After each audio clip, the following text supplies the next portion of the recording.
संसारको जुनसुकै भूभागमा पनि पाइने वनस्पति हो तुलसी।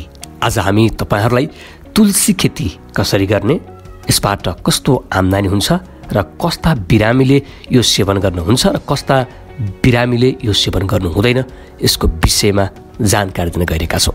कृपया भिडियो अन्तिम समयसम्म हेर्न नभुल्नुहोला।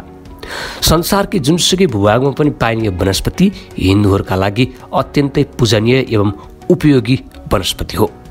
तुलसी विश्वको धेरै भागमा नियमित सेवन गरिन्छ। भारतीय उपमहाद्वीपमा यसको बहु उपयोग गरिन्छ भने पूर्वी एसियाका पकवानको लागि तुलसी अम्नी मसलाको विशेष प्रयोग गर्ने गरिन्छ। पश्चिमी गोलार्धमा पनि तुलसीको एक प्रकारलाई व्यासिकको रूपमा प्रयोग गरिन्छ, जसको राग तुलसीको तुलनामा केही मन्द हुन्छ, तर तुलसीबाट तयार गरिएको चिया भने विश्वमै धेरै खपत हुने गरेको छ। तुरीय अवस्था ज्ञानको प्रतीक राम, लको अर्थ लक्रादि लक्ष्मण, वैराग्यको प्रतीक पञ्चत, बको शरीर हो, सिकको अर्थ मानव हृदय भावनाको प्रतीक भक्ति सीता हो। यसैले तुलसीको शाब्दिक विश्लेषण हुन आउँछ ज्ञान, वैराग्य, भक्ति र भक्तिको प्रतीक मानव जीवन। ज्ञान, वैराग्य र भक्तिको अजरण्य केन्द्रबिन्दु मानव जीवनले प्राप्त गरेको विज्ञान समर्पण भावमा परिणत गराई सही रूपमा प्रयोगको अर्थ नै तुलसीको शाब्दिक अर्थ हुन आउँछ। बर्मर प्रतन पुराण अनुसार तुलसीका प्रसिद्ध 8 नामहरू वृन्दा, वृन्दावनी, विश्वपूजिता, विश्वपावनी, पुष्पसारा, नन्दिनी, तुलसी र कृष्ण जीवनी हुन्। प्रत्येक नामका पछाडि नामले दिने अर्थ पनि विशेष रहेको छ, जसमध्ये विश्वपूजिता र विश्वपावनीको अर्थ हुन्छ सबैबाट पूजित र सबैका लागि हितकारी वनस्पति मध्ये तुलसी, श्रीखण्ड, कुश आदिको वर्णन स्वयं देवताहरू पनि गर्न सक्दैनन्। आयुर्वेद विज्ञानमा पनि यो वनस्पतिको विशिष्ट स्थान रहेको छ। भारतीय उपमहाद्वीपमा यसको 2 प्रजाति उल्लेख गरिएको छ, राम र श्याम। यी 2 मध्ये राम हरियो र ठुलो पात भएको हुन्छ र श्याम हलुका कालो रङको हुन्छ। दुवै प्रजातिलाई भगवान विष्णुको अर्धाङ्गिनी महालक्ष्मीको रूपमा पुजिने भए तापनि श्याम तुलसीलाई विशिष्ट मान्ने गरिन्छ। दर्शक महानुभावहरू, अब हामीले तुलसीको कसरी व्यावसायिक रूपमा कृषि खेती गर्न सक्छौँ उसको विषयमा तपाईहरुलाई हामी जानकारी दिन गइरहेका छौँ। यसको खेती चैत वा वैशाख महिनाबाट सुरु गर्नुपर्छ। सबै मौसममा राम्रो हुने यसको खेती अझ बढी गर्मी समयमा फस्टाउँछ। तुलसीको खेती 2 प्रकारबाट गर्न सकिन्छ, एउटा बिउ र अर्को हाँगाबाट। बिउबाट कसरी गर्ने? बिउबाट खेती गर्दा तुलसीमा पहिला फूल लाग्न थाल्छ, त्यसको 1 महिनापछि पाक्न सुरु हुन्छ। एउटा फूलमा लगभग 18 बिउ हुन्छन्। ती बिउलाई निकालेर सुकाउनु पर्छ। त्यसपछि बिउलाई रङ्गीन बोतलहरूमा भरेर 8 देखि 12 हप्तासम्म ओस नभएको स्थानमा राख्नुपर्छ। रोप्दाखेरि 25 सेमीको दूरीमा ड्यामहरू बनाउनुपर्छ। हरेक ड्याङमा लगभग 100 वटा बिउ राख्नुपर्छ। रोपेको 8 देखि 10 दिनपछि टुसा पलाउन सुरु गर्छ। तुलसीको आवश्यकताअनुसार सिँचाइ गोडाइ राख्नुपर्छ। बिरुवाको लम्बाइ 10 देखि 15 सेमी भएपछि रोपाइका लागि प्रयोग गर्न सकिन्छ। अब हाँगाबाट कसरी तुलसी खेती गर्ने? 10 देखि 15 वटा हाँगा काटेर छाया पर्ने ठाउँमा राखी बिहान बेलुकी पानी दिनुपर्छ। 1 महिनापछि हाँगाबाट जराको विकास हुन थाल्छ। त्यसपछि पातहरू विकास हुन्छन्। हाँगाहरू 5 देखि 10 सेमी लामो भई रोपाई सुरु गर्नुपर्छ।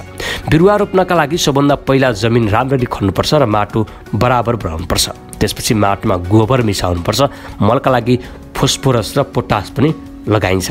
एउटा बिरुवा अर्कोदेखि 1.5 फिटको दूरीमा लगाउनु उत्तम हुन्छ।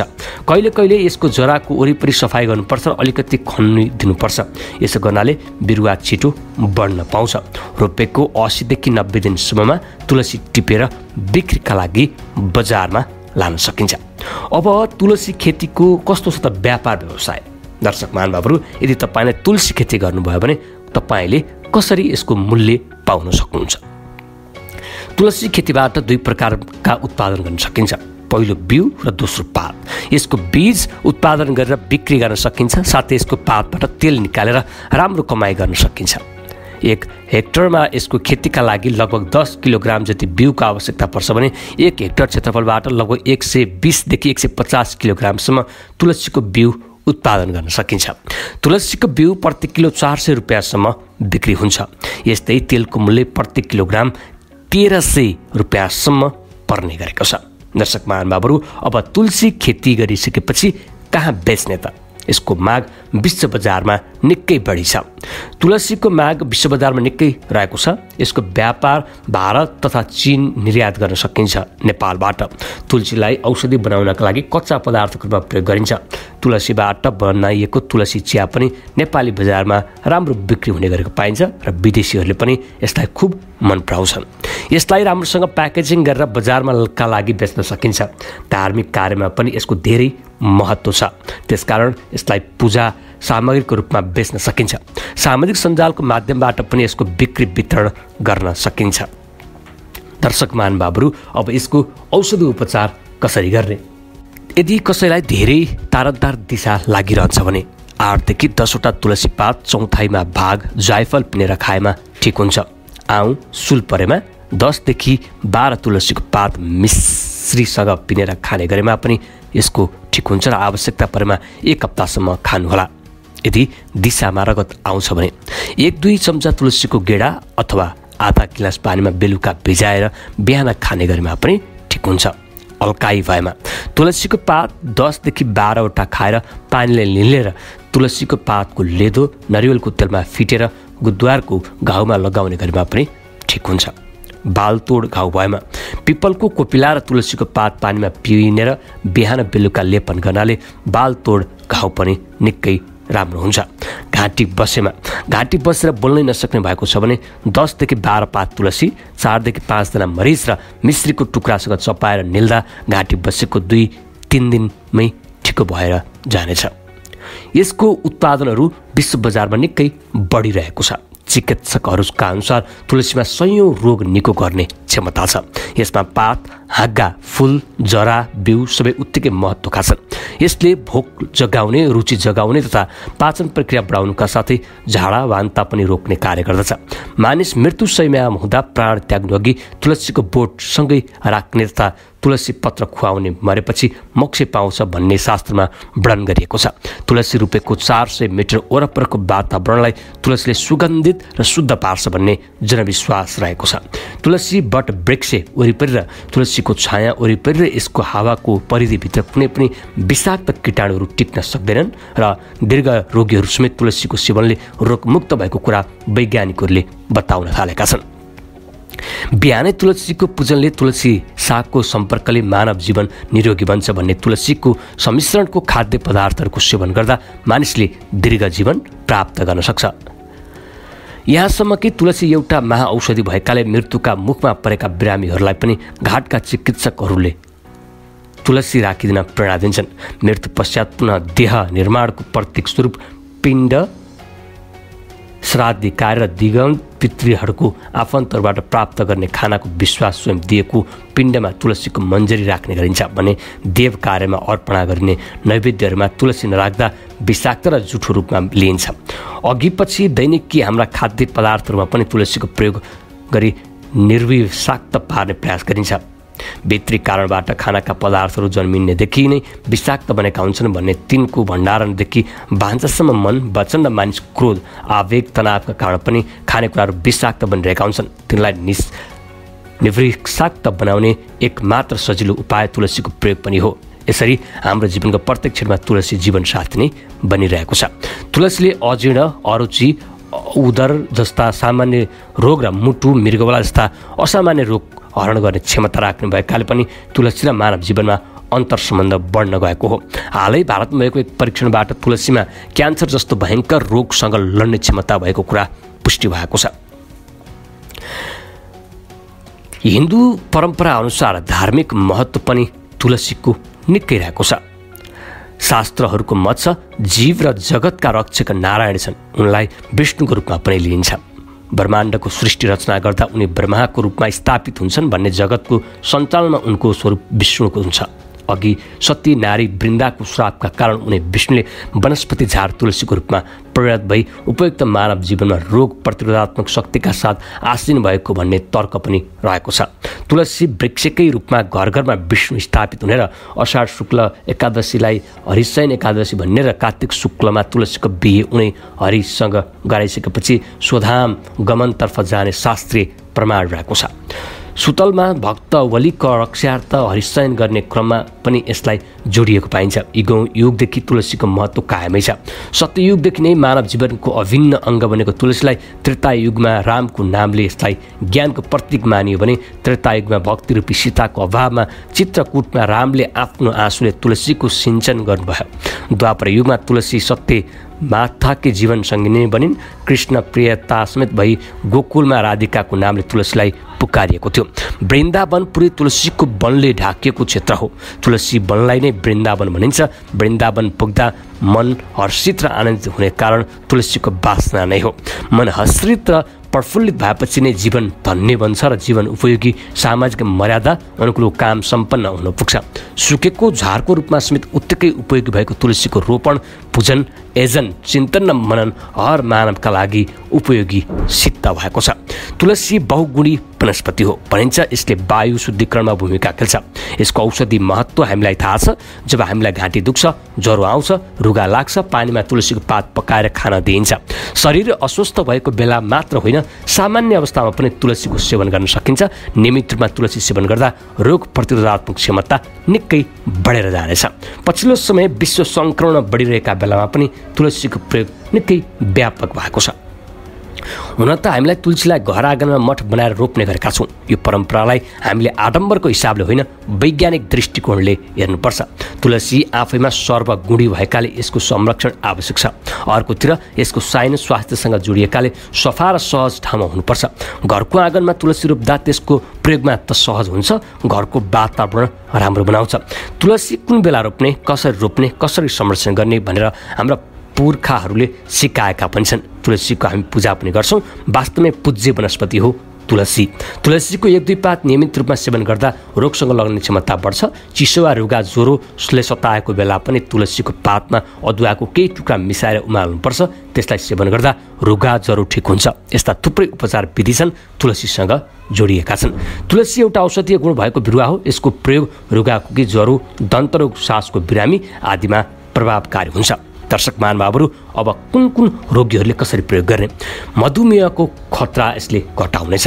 तुलसीको पातको तेलमा युजिनोल, मिथाइल युजिनोल र क्यारिफोलिकल पाइन्छ, जसबाट प्रेन्ट्रिक याट्रिक बिटा सेल्सले राम्ररी काम गर्छ। यसको कारणले शरीरमा इन्सुलिनको मात्रा कायम राख्छ, ब्लड सुगर पनि ठिक रहन्छ। यसले मधुमेह हुनबाट रोक्नेछ।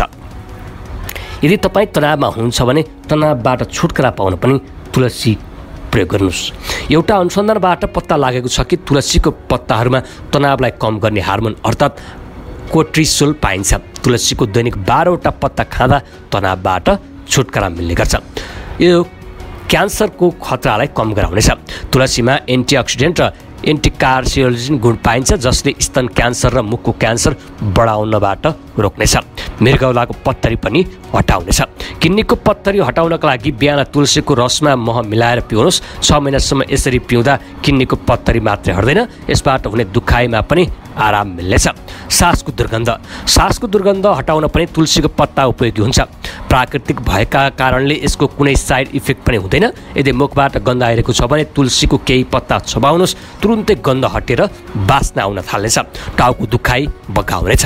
यदि तपाईँलाई साइनस एलर्जी, टाउको दुख्ने र रुगाको समस्या छ भने तुलसीको पत्तालाई पानीमा राम्ररी उमाल्नुहोस् र यसलाई छान्नुहोस्। छानेपछि थोरै गरेर पिउनुहोस्। यसबाट टाउको दुखेको निको हुनेछ।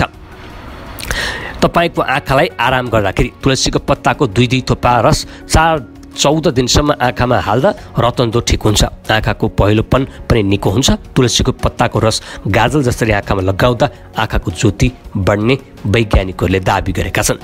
ज्वरो आएको बेलामा सबै प्रकारको ज्वरोलाई जरैदेखि निर्मूल गर्न तुलसी प्रभावकारी मानिन्छ। 20 तुलसीको पत्ता र 10वटा मरिच मिसाएर बनाएको काँडालाई पिउँदा पुरानो ज्वरो पनि सुमन्त्र हुन्छ। पारासिटामोल र एन्टिबायोटिक्स लिनै पर्दैन। रुगा ठिक गर्छ। 10वटा तुलसीको पात र 4वटा ल्वाङलाई 1 गिलास पानीमा उमाल्नुहोस्। जब पानी आधा हुन्छ त्यसमा अलिकति नुन हालेर चिया जसरी पिउनुहोस्। यस्तो काँडाबाट रुगा खोकी तुरुन्त निको भइहाल्छ। छालालाई स्वस्थ राख्न दर्शक महानुभावहरू कुनै पनि प्रकारको छालाको रोगलाई तुलसीले सजिलै ठिक पार्छ। तुलसी घोटेर प्रभावित ठाउँमा लगाउँदा छालाको रोग निर्मूल हुन्छ। तुलसीको पातको रस रातमा अनुहारमा राम्ररी लगाउँदा डन्डीफोरबाट समेत छुटकारा पाउन सकिन्छ। दर्शक महानुभावहरू हामीले कस्ता रोगीहरूले प्रयोग गर्ने त तुलसी भन्ने जानकारी दियौँ। अब तुलसी कस्ता बिरामीले प्रयोग गर्नु हुँदैन र कसलाई यसले साइड इफेक्ट पार्छ। तुलसीको पातले गर्भवती महिलाको स्वास्थ्यका साथै उनको गर्भमा हुर्किरहेको भुँडालाई पनि नोक्सान पुर्याउँछ। गम्भीर परिस्थितिमा त यसले गर्भपतनको पनि खतरा निकै निम्त्याउँछ। यस्तो हुनुका कारण तुलसीमा एस्ट्रागल नामक तत्त्व पाइन्छ जसले गर्भाशयमा सङ्कुचन पैदा गर्छ। गर्भावस्थामा यस्तो हुनु निकै खतरानाक मानिन्छ। मधुमेहका रोगीले यो तुलसी सेवन गर्नु हुँदैन। थुप्रै अनुसन्धानहरूले तुलसीको पात सेवन गर्दा रगतमा चिनीको मात्रा कम हुने बताएका छन्। यस्तोमा यदि मधुमेहका बिरामीले औषधिका साथै तुलसीको पातको पनि सेवन गरिएको छ भने शरीरमा सुगरको स्तर आवश्यकताभन्दा कम हुन्छ, जुन मानिसका लागि निकै घातक मानिनेछ। दर्शक महानुभावहरू अर्को प्रजनन क्षमतामा कमी। तुलसीको पातले रगतलाई पातलो बनाउनमा सहयोग पुर्याउँछ। जो व्यक्ति रगतलाई पातलो बनाउनका लागि औषधिको सेवन गर्न चाहँदैनन् उनीहरूले तुलसीको पातलाई घरेलु उपचारको रूपमा तुलसीको पात सेवन गर्छन्। तर जसले पहिलेदेखि नै रगत पातलो बनाउने औषधि खाइरहेका छन् उनीहरूले भने यसको सेवन गर्नु हुँदैन। कलेजोलाई क्षति पुर्याउन सक्ने। विश्व स्वास्थ्य सङ्गठनका अनुसार जो व्यक्ति एस्टामिनोफेन पेन किलर जस्ता औषधि र तुलसीको पात पनि नियमित रूपमा सेवन गरिरहेका छन् यसले कलेजोमा नकारात्मक असर पुर्याउन सक्छ। यस्तो किनभने यी दुवैले दुखाइबाट छुटकारा दिन्छन्। जब यी दुवै शरीरभित्र गएर एकसाथ काम गर्न थाल्छन् यसले कलेजोको कार्यप्रणालीलाई प्रभावित पार्नेछ।